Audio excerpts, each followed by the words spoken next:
สบายดีการนำเสนอของนักศึกษาระบบ 12+4 ปีที่ 2 ของห้อง 2 ICT นำเสนอวิชาศึกษาศาสตร์น้องซื้อทัพพิมมาสอนเชษฐาวงศ์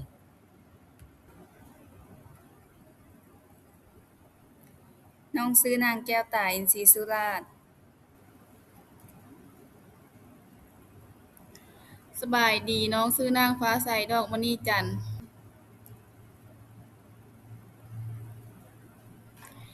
วิชาศึกษาศาสตร์สอนโดยอาจารย์บุญเรียนเทพพรไส้หัวข้อที่จะมานำเสนอบทที่ 1 ความรู้พื้นฐานเกี่ยวกับศึกษาศาสตร์ข้อที่ 1 ความหมายและความสำคัญของศึกษาศาสตร์ 1.1.1 ความหมายของศึกษาศาสตร์ความหมายแคบการศึกษาเป็นขบวนการพัฒนาบุคคลทางสติปัญญา ทักษะ บุคลิก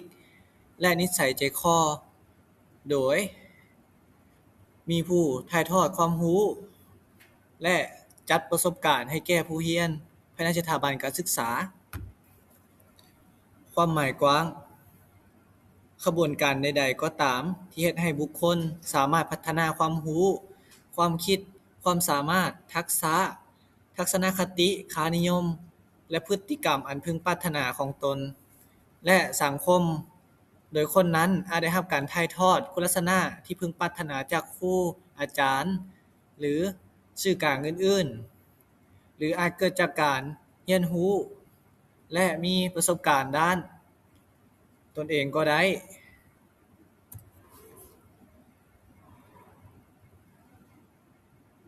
ข้อที่ 1.1.2 ความสำคัญของศึกษาศาสตร์ศึกษาศาสตร์มีความสำคัญหลายอย่างดังรุมนี้คิดหน้า 1 ช่วยให้คนกลายเป็นคนที่มีจิตใจสูงคิดหน้าที่ 2 ช่วยอบรมพลเมืองของชาติ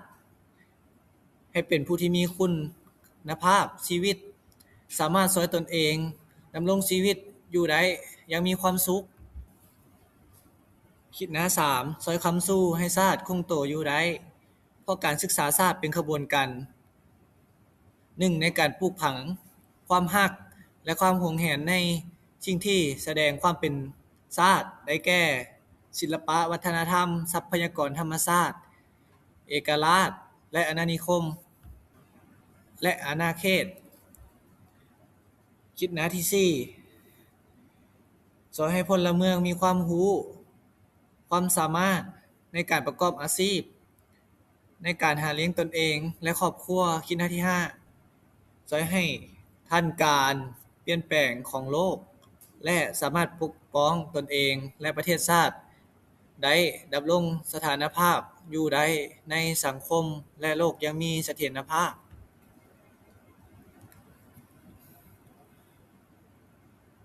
ข้อที่ 1.1.3 ลักษณะของศึกษาศาสตร์ทั่วไป1น้อยคิดหน้าที่ 1ศึกษาต้องติดพันกับการพัฒนาเศรษฐกิจสังคมในสปป.ลาวคิดหน้าที่ 2การศึกษาต้องส่องแสงถึงมูลเสืออันดีงามของชาติลบล้างร่องรอยการศึกษาแบบก้าวล้าหลังและสร้างการศึกษาแบบใหม่ที่ก้าวหน้าปัจจุบันภาษาลาวได้ถูกรองรับเป็นภาษาทางการและภาษาทางราชการคิดหน้า 4คนรักษาฮิตครองประเพณีวัฒนธรรมอันดีงามไว้รับเอาสิ่งที่ก้าวหน้าและทันสมัยของโลกข้อ 2 น้อยทักษณะวิทยาศาสตร์คิดหน้าที่ 1การศึกษาในลาวมันอิงใส่พื้นฐานทฤษฎีของมาร์กเลนินอยากให้ชาติเจริญก้าวหน้าคนในชาติต้องได้รับการศึกษาและการศึกษาต้องมีวิทยาศาสตร์คิดหน้าที่ 2การศึกษาต้องส่องแสงถึงลักษณะก้าวหน้าและทันสมัยคิดหน้าที่ 3ผู้หมุนใช้วิทยาศาสตร์ที่ก้าวหน้าเข้าในภาคปฏิบัติตัวจริงและการศึกษาข้อ 3 น้อยลักษณะมหาชนคิดหน้าที่ 1การศึกษา มีลักษณะมหาชนรับใช้มหาชนมหาชนที่มีหน้าที่และพัฒนาการต่อการศึกษาคิดหน้าที่2อิงใส่มหาชนเพื่อสร้างพื้นฐานการศึกษาคิดหน้าที่3เฮ็ดให้มหาชนเสริมซึมแนวทางการศึกษาคิดหน้าที่4ลักษณะมหาชนจะต้องแสดงออกอยู่ในจุดประสงค์แนวในรับการจัดตั้งและอื่นๆ1.2 สาขาของศึกษาศาสตร์และการพัวพันกับวิทยาศาสตร์อื่นๆ 1.2.1 สาขาของศึกษาศาสตร์ขกศึกษาศาสตร์ทั่วไปแม่นการศึกษาค้นคว้าเกี่ยวกับกฎเกณฑ์พื้นฐานของการศึกษาอบรมจุดประสงค์เนื้อในหลักการและวิธีการของการศึกษาอบรมขทฤษฎีของศิษย์สอนแม่นค้นคว้าลักษณะเฉพาะของการนำใช้กฎเกณฑ์รวมว่าการศิษย์สอนวิชาเรียน1เฉพาะเพื่อค้นคว้าทัดแท้กระบวนการศิษย์สอนสร้างเนื้อในหลักการวิธีการการจัดตั้งการเรียนการสอนสร้างอุปกรณ์ประกอบการสอนและการตีราคาผลการเรียนการสอนในแต่ละวิชาแม่นให้ใช้การถ่ายทอดและรับเอาระบบความรู้วิทยาศาสตร์ทางด้านทฤษฎีและภาคปฏิบัติตัวจริงขศึกษาต่ำซ้ำอายุแม่นการศึกษาค้นคว้าจุดพิเศษของการศึกษาอบรมคนในซ้ำอายุต่างๆซึ่งรวมมีการศึกษาสำหรับเด็กก่อนวัยเรียนแต่ละมื้อเกิดถึง6ปีการศึกษาสำหรับวัยเข้าเรียนและการศึกษาสำหรับวัยผู้ใหญ่งการศึกษาพิเศษสำหรับคนพิการค้นคว้าจุดพิเศษของขบวนการศิษย์สอนและการศึกษาอบรมคนพิการเช่นการศึกษาเฉพาะคนมีปัญหาด้านหูและมีปัญหาด้านการปากเว้าคนที่มีปัญหาด้านสายตาซึ่งประกอบด้วยเด็กตาบอดและเด็กที่สายตาสั้นและเด็กที่ปากเว้าซ้ำกันหลายเทื่อข้อจอประวัติศึกษาศาสตร์แม้นค้นคว้าขยายตัวของแนวคิดต่างๆเกี่ยวกับการศึกษาศาสตร์การขยายตัวของทฤษฎีเฉพาะการศึกษาท้าเอียงและผลสำเร็จอันล้ำค่าของการศึกษาในอดีต 1.2 สาขาของศึกษาศาสตร์และการพัวพันกับวิทยาศาสตร์อื่นๆ 1.2.1 สาขาของศึกษาศาสตร์ขกศึกษาศาสตร์ทั่วไปศึกษาค้นคว้าเกี่ยวกับกฎเกณฑ์พื้นฐานของการศึกษาอบรมจุดประสงค์เนื้อในหลักการและวิธีการของการศึกษาอบรมขทฤษฎีศิษย์สอนค้นคว้าลักษณะเฉพาะของการนำใช้กฎเกณฑ์ร่วมว่าด้วยการศิษย์สอนวิชาเรียน1เฉพาะเพื่อค้นคว้าทัดแท้ขบวนการศิษย์สอนสร้างเนื้อในหลักการวิธีการการจัดตั้งการเรียนการสอนสร้างอุปกรณ์ประกอบการสอนและกวดกาตีราคาผลการเรียนการสอนในแต่ละวิชาแนวใช้ถ่ายทอดและรับเอาระบบความรู้วิทยาศาสตร์ทางด้านทฤษฎีและภาคปฏิบัติตัวจริงศึกษาตามซ้ำอายุศึกษาค้นคว้าจุดพิเศษของการศึกษาอบรมคนในซ้ำอายุต่างๆซึ่งรวมมีการศึกษาสำหรับเด็กก่อนวัยเรียนแต่มื้อเกิดถึง6ปีการศึกษาสำหรับวัยเข้าเรียนและการศึกษาสำหรับผู้ใหญ่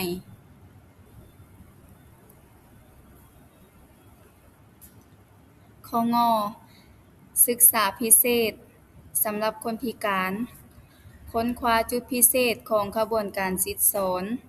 และศึกษาอบรมคนพิการเช่น ศึกษาเฉพาะคนพิการทางหู คนที่มีปัญหาด้านสายตา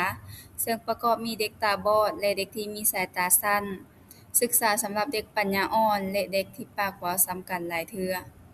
ค้นคว้าขยายตัวของแนวคิดต่างๆ เกี่ยวกับศึกษาศาสตร์ การขยายตัวของทฤษฎี สภาพการศึกษา ท่าเอียง และผลสำเร็จอันล้ำค่าของการศึกษาในอดีต ข้อจอประวัติศึกษาศาสตร์ ค้นคว้าขยายตัวของแนวคิดต่างๆ เกี่ยวกับศึกษาศาสตร์ การขยายตัวของทฤษฎี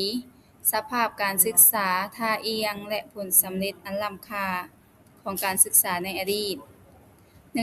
1.2.2 การพัวพันกับวิทยาศาสตร์อื่นๆ ข้อกปรัชญามาร์กเลนิน ปรัชญามาร์กเลนินแม่นวิทยาศาสตร์เกี่ยวกับกฎเกณฑ์การขยายตัวของธรรมศาสตร์ สังคม และการค้นคิดซึ่งเป็นพื้นฐานวิทยาศาสตร์ให้แก่การศึกษา ข้อขจิตวิทยา ศึกษาศาสตร์กับจิตทั่วไป จิตพัฒนาการ และจิตอาชีพครู มีการพัวพันซึ่งกันและกันอย่างสนิทแน่น จิตศาสตร์ อธิบายให้เห็นเกี่ยวกับกฎเกณฑ์การขยายตัวของคนทางด้านแนวคิดจิตใจ ในเวลาอายุเกษียณต่างๆ อธิบายเกี่ยวกับกลไกการเปลี่ยนแปลงของจิตใจ ภายใต้ผลสะท้อนของการศึกษา และการศึกษาอบรม ระยะผ่านมาสิ่งที่ได้รับการขยายตัวก็แม่นการพัวพันระหว่าง วิชาศึกษาศาสตร์กับจิตศาสตร์สังคม ที่ดำเนินการศึกษาค้นคว้าเกี่ยวกับการพัวพันซึ่งกันและกัน ความรู้สึก นิสัยใจคอ และจุดพิเศษเกี่ยวกับสภาพด้านแนวคิดจิตใจของคนเฮา ข้อชีววิทยา เป็นพื้นฐานทางด้านวิทยาศาสตร์ธรรมศาสตร์ ให้แก่การสิษย์สอนและการศึกษาอบรม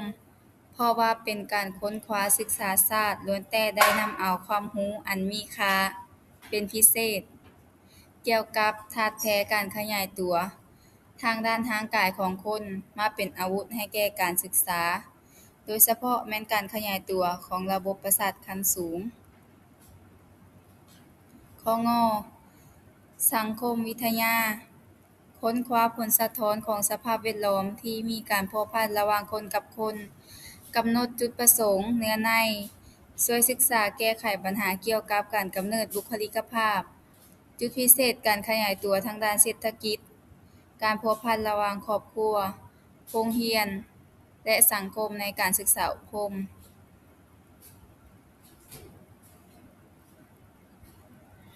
1.2.3 วิธีค้นคว้าของศึกษาศาสตร์ 1. การสังเกตติดตาม ก. วิธีสังเกตขีดหน้า 1 สังเกตรอบด้านหรือด้านใดด้านหนึ่งขีดหน้า 2 สังเกตระยะยาวหรือระยะสั้นขีดหน้า 3 สังเกตแบบธรรมชาติหรือแบบมีการจัดการ 4. สังเกตเพื่อค้นคว้าหรือเพื่อทดสอบ ข้อขอเงื่อนไขในการสังเกต กำหนดจุดประสงค์ของการสังเกตอย่างจ่าแจ้ง 2. รวบรวมทฤษฎีและตัวจริงที่พัวพันกับการสังเกต 3. กำได้จุดพิเศษของเป้าหมายการสังเกต 4. 2 หา 3 คนขึ้นไปสังเกตเป้าหมายเดียวกัน 5. เอกสารการสังเกตต้องละเอียดและมีหลายรูปแบบ มีการบันทึกครบถ้วน ข้อ 2 การทดลอง เป็นวิธีการที่ผู้ทดลองตั้งใจสร้างเหตุการณ์ กำหนดเงื่อนไขการพัวพันระหว่างปัจจัยต่างๆที่กระทบต่อเหตุการณ์ ต้องทดลองซ้ำไปซ้ำมาหลายเทื่อ ในการทดลองแต่ละเทื่อต้องบันทึก ตีราคา เปลี่ยนแปลงสิ่งที่ทดลอง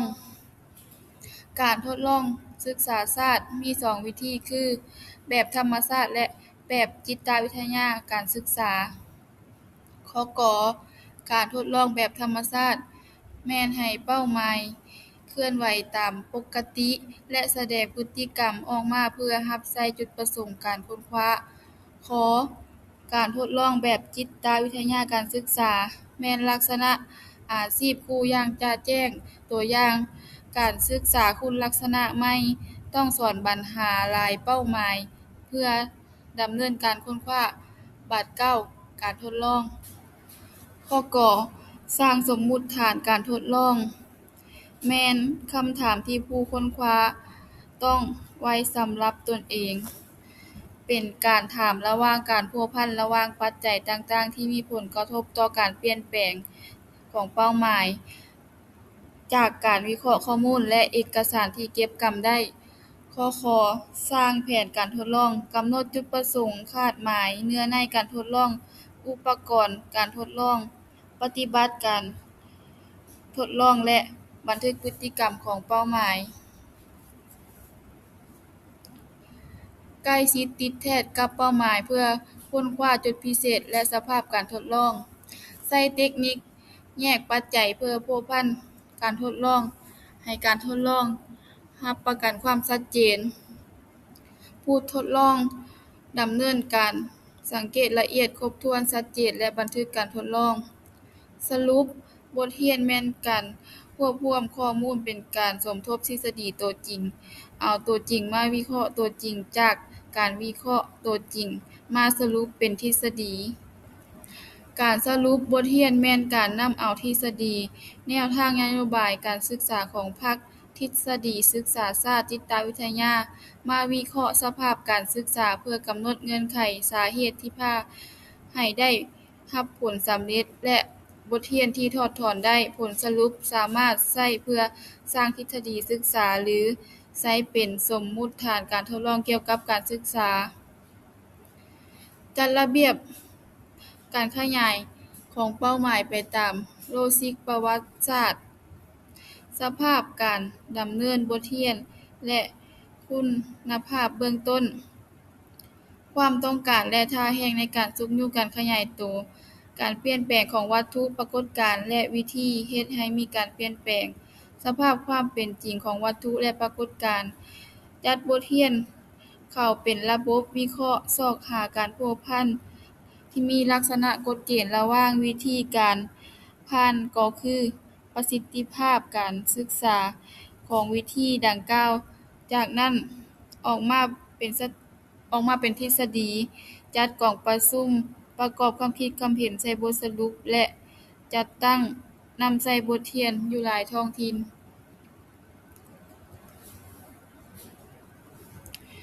1.2.4 การโอ้ร่มสนทนาการโอ้ร่มสนทนาเป็นวิธีการตั้งคำถามและอิงใส่คำตอบของผู้สนทนาเพื่อเป็นการแลกเปลี่ยนความคิดความเห็นพร้อมทั้งเก็บกำข้อมูลเอกสาร